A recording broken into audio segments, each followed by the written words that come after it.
Kia ora, Taurus. This is your reading for this new moon in Scorpio, which is happening literally as we speak. Today it's the 13th. So we've got your cards out. I've got a rock mineral crystal face down. We'll pull that out at the end to see if it pertains to the reading. Take what resonates, leave what doesn't. And thanks for all your likes, comments, subscribes. It really helps. So storyline today, we'll go through and clarify if you haven't joined me before with a few other decks. Let's get into it. You come out here very balanced, dear Taurus. Very balanced. You know, it's on that axis, isn't it? The Scorpio Taurus axis. So we're you know, there is kind of a nice balance. This is a card ultimately of choice. We've got a reciprocal kind of balance going on. Both parties, if it's two parties, are on the same page. It's a very, very harmonious card. I see those qualities of the native Taurus, the Venusian qualities are very much in the forefront for you at this time. We've got the Princess of Cups, this beautiful muse, whether you're a muse for someone else or you have a muse or muses. There's a high octane creative element to the Princess of Cups. You know, it's as if, you know, when you're looking at, I'm not sure what they're called, but those lizards, you know, and they just look like a, you know, general lizard. And then suddenly, boom, their fan expands and they change colour and it's all really amazing. I'm kind of getting that image with this Princess of Cups here today for you, Taurus. It's a beautiful, dreamy Neptunian softness within this card, which I think you might be feeling the need to protect a little bit, to take some time out to sort of bathe in that world for a little bit over the next week. And I think that's, if you're feeling that, I think that's a wonderful thing to do over the next week or so, because we see next we have the Seven of Wands. Now the seventh wand, there's a tension between that seventh wand and the six of Wands being a card of winning. The Seven of Wands is where we are obligated, or we choose to stand up for our integrity in the Seven of Wands. Now, if we are having to do that constantly to justify ourselves, it can be very exhausting. So it's up to us, is it not, to determine where that's needed and where it's not, where we can, what do they say, you know, choose your, some things aren't worth that level of exhaustion, you know what I mean, Taurus? You know, don't always have to stand your ground. Choose your battles is the word that comes, is the term that comes to mind. And then we have, when we understand this, which is the wounded warrior archetype, when we understand this Nine of Wands and how it operates within ourselves, our behaviours, we can be very discerning about picking our battles. If that's the way it is, choosing to let things go. It's not worth it. And those things that are worth it to us, you've got this sewn up in some ways. You understand it currently, and you're choosing to allow some time for yourself. And this Princess of Cups, you know, I just see a Taurian wanting to bathe in those waters for a little bit. And I get that thing of blocking out sound, you know, when you're underwater. Oh, I love it because I love water.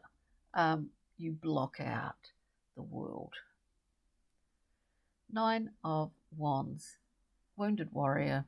We're acting in a defensive manner, which is based in situations and wounds from the past that we're still anchored in.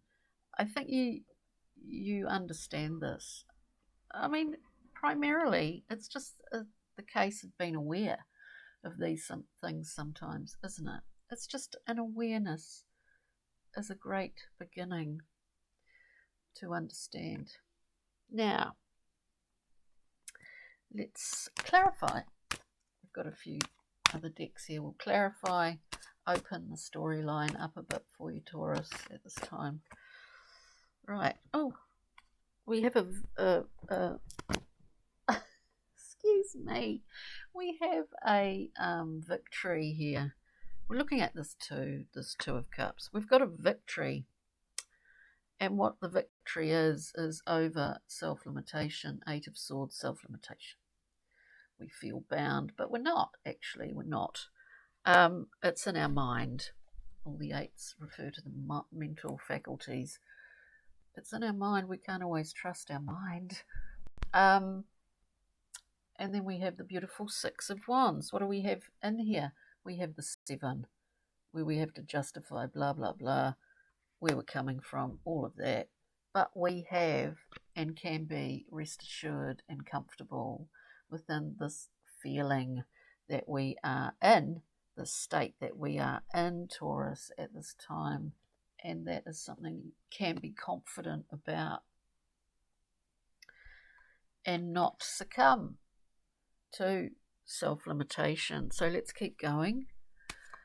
For some reason I feel like I'm being very slow today, but let's look at this princess. So it's an overcoming. Oh, look, it just so is.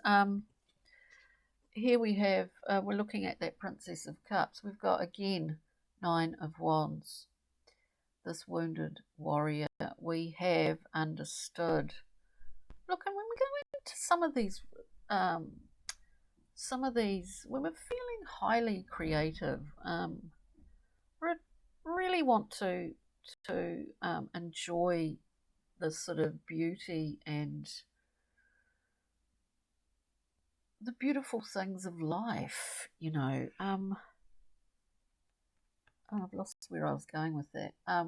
This wounded warrior again. Default habits and behaviours. I think you've become aware of it. Sometimes we need often we need those things. Beauty, harmony is all here. A victory in allowing yourself to, and it's not an indulgence, it's a necessity to involve yourself with beautiful things that give you pleasure and joy. There's something about this wounded warrior, you know, the defense mechanisms that we all have. It is a universal sort of archetype here. We have it in combination with that, obviously clarifying that Princess of Cups, wanting to get swept away for a bit. We're in control, Taurus, is what I'm getting. The High Priestess comes with it. There's a lot of information. There's a lot of benefit, information, and understanding about you, yourself, when you allow yourself to venture into the Venusian realms of creativity, inspiration, beauty. This is a requirement for you, Taurus, at this time. Let's look at the 7 of Wands. For Taurus, it's kind of like you just walked through a doorway and a penny dropped. And it's like, oh, that's what I need. That's what I need. 7 of Wands. Always having to justify what you do. It's exhausting. But maybe you don't need to. I think you've come to that conclusion. We've got the 9 of Swords here going up from the 8 at the beginning to the 9. Catastrophic thinking. This is nightmares and worry for no point. We can cut these ropes, and I do feel that you're in the process of doing it. To spend a week, if you can, just noticing beauty can do a lot of good, Taurus. We can cut these ropes. There's no point to this card. Worry begets stress. I think you've understood that. And it's actually, you don't need that coming from anywhere else either, i.e. your environment at the moment. 9 of Wands, so we've got that twice. Yeah, it's a release from that. Defensive behaviours, catastrophic worry. I see a Taurus here that's very hard on themselves. That is a hard taskmaster. And it's time to take a break. We have the Fool coming out. Unencumbered. We've got rid of that. It's telling me that. That is what it is saying. It's got rid of this defensive default tension of habitual behaviours. And we have this other random Knight of Pentacles, which is kind of you, Taurus, you know, the consummate manager, making sure everything's done on time, everything's distributed, everything is reliable here with this Knight. And maybe it's time for you to take time out for yourself, is what I get quite strongly from this reading. Let's get a Brian Froud, Pixie and Fairy just to top it all off. Just as an overview, please. Just a glimmer for, yes, for Taurus, for Taurians. We get beautiful Iris of the rainbows. I love this card. We're clearing mist, fog. We're clearing the mist that sits between the watery realms and the sky. We have clear messages coming through as to what our next move is going to be. But this is simple in itself. It's clearing our view, Taurus. It's clearing our mind, our view, whether that's looking out there, whether it's looking inward. Things become very clear. And last but not least, we have, what do we got? Because it's face down. Rock, mineral, crystal. We've got golden or gold sheen, obsidian, which is beautiful. Beautiful card. Personal power, spiritual manifestation, earth healing, and new experiences. This is where you're at. On that note, thanks for joining me, Taurus. Take good care over this next week. Immerse yourself in Venusian pleasures is what I say. It's going to be a really useful sojourn. On that note, cheery. Bye.